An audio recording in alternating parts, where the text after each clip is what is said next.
Bonjour, je suis de retour et nous voici. Rappelle-toi, nous avons vu hier que Dieu a dit à Abraham, lève-toi, pars m'offrir ton fils, ton unique, celui que tu aimes, Isaac, sur l'une des montagnes qui se trouve du côté de Morija. L'ordre est précis. Et Abraham, de bon matin, se leva et il s'en alla avec 2 serviteurs afin d'accomplir la mission que Dieu lui ordonna. Il n'a pas hésité. Il n'a pas renvoyé à plus tard. Lorsque Dieu s'adresse à toi, Roselyne, ton devoir, c'est d'obéir tout de suite. Lorsque Dieu s'adresse à toi, Yann, ton devoir, c'est d'obéir tout de suite. Ne pas renvoyer à plus tard. Aujourd'hui, nous lirons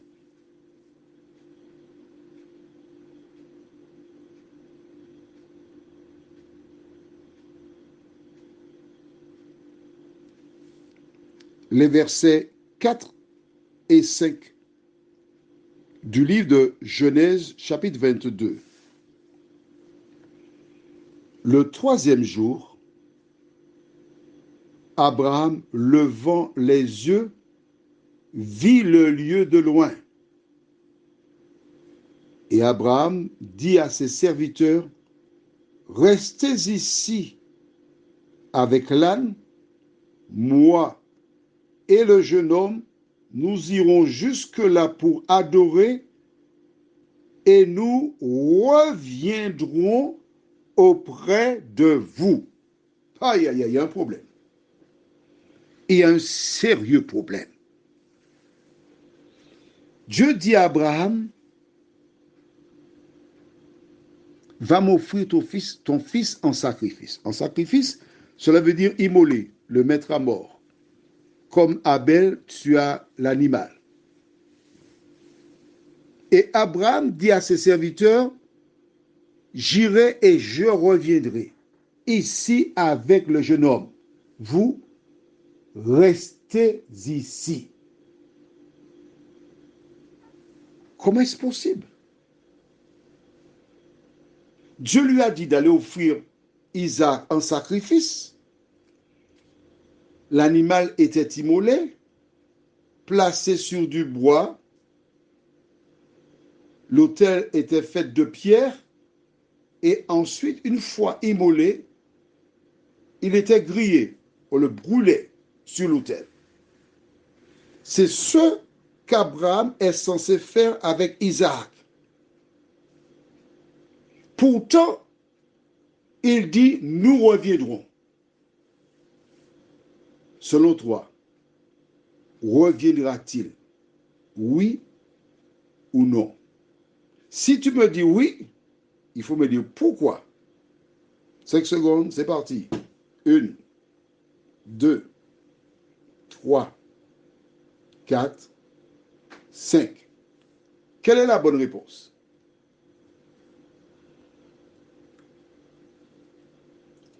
La bonne réponse, c'est qu'Abraham n'a pas menti. Il a dit, nous reviendrons. Il avait l'assurance, il avait la foi qu'il reviendrait avec Isaac. Ah bon? Mais si, je te dis ça, comment tu ne me crois pas? Mais comment est-ce possible? Puisqu'il va offrir Isaac en sacrifice? D'accord. Vois-tu, c'est pourquoi il est important de lire la Bible. Et quand tu la lis, tu es en mesure de comprendre. Et à ce titre, tu ne te poses pas de questions. Qu'est-ce que Dieu avait dit à Abraham? Allons dans Genèse chapitre 21. Et je lis à partir du verset 12. Mais Dieu dit à Abraham, que cela ne déplaise pas à tes yeux, à cause de l'enfant et de la servante. Accorde à Sarah tout ce qu'elle te demandera, car c'est d'Isaac que sortira une postérité qui te sera propre. Je ferai aussi une nation du fils de ta servante, car il est ta postérité. D'accord? Dieu déclara à Abraham quoi? Je lis la fin du verset 12. C'est d'Isaac que sortira une postérité qui te sera propre. Qu'est-ce que ça veut dire, une postérité? Ça veut dire une descendance. Or, nous avons vu que Isaac est un jeune homme, il n'est pas encore marié. C'est vers le chapitre 24 qu'on parlera du mariage d'Isaac, donc il est très loin du mariage, et il n'a pas d'enfant. Pourtant, Dieu a dit à Abraham que c'est de la postérité, la descendance d'Isaac. Donc Isaac ne peut pas mourir. Est-ce que c'est clair pour toi? La Bible est facile à comprendre. Hein? Mais comme tu vois, je t'ai emmené dans Genèse 21 pour lire ce que Dieu avait dit à Abraham. On est revenu au chapitre 22. On fait un regroupement.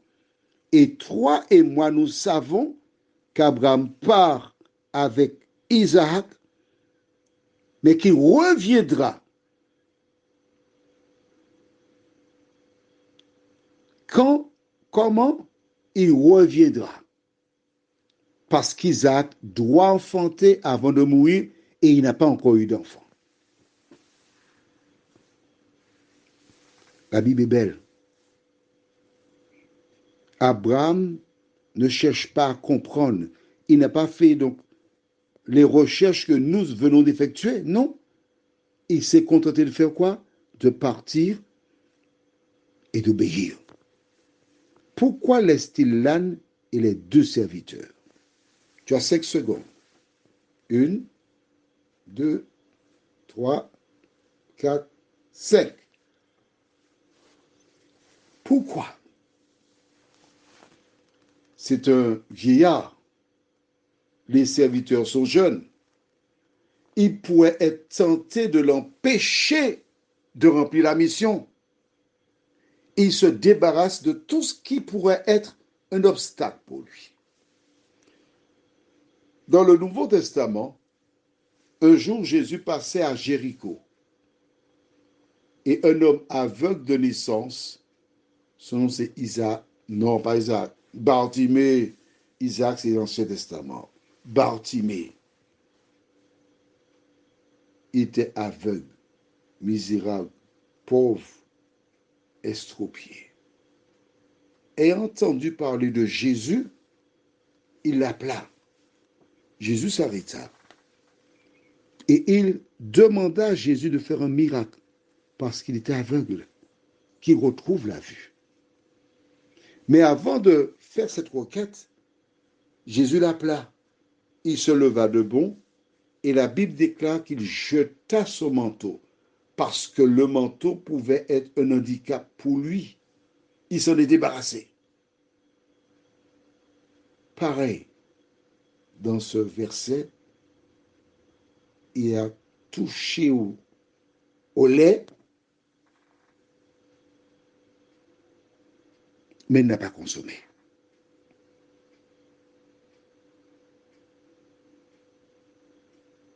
Abraham s'est débarrassé des serviteurs comme Bartimée s'est débarrassé de son manteau qui pouvait être un handicap. Car rien ne devait l'empêcher de remplir la mission pour laquelle Dieu l'avait appelé. Prions.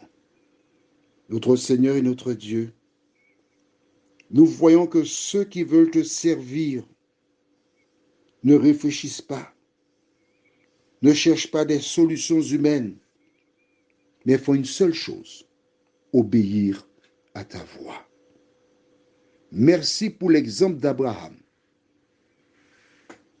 qui se considère comme serviteur. Car lorsque nous avons lu au début du chapitre 22, quand tu l'as appelé, il a répondu, me voici. De nous aider, ô Dieu, à avoir la même attitude que lui, à te dire, me voici. Nous continuons de placer notre espérance en toi, de croire en toi et d'obéir à ta voix. Au nom de Jésus pour ta gloire éternelle. Amen. Je te souhaite une bonne journée en te rappelant qu'avec Jésus, tu n'as aucune raison d'avoir peur.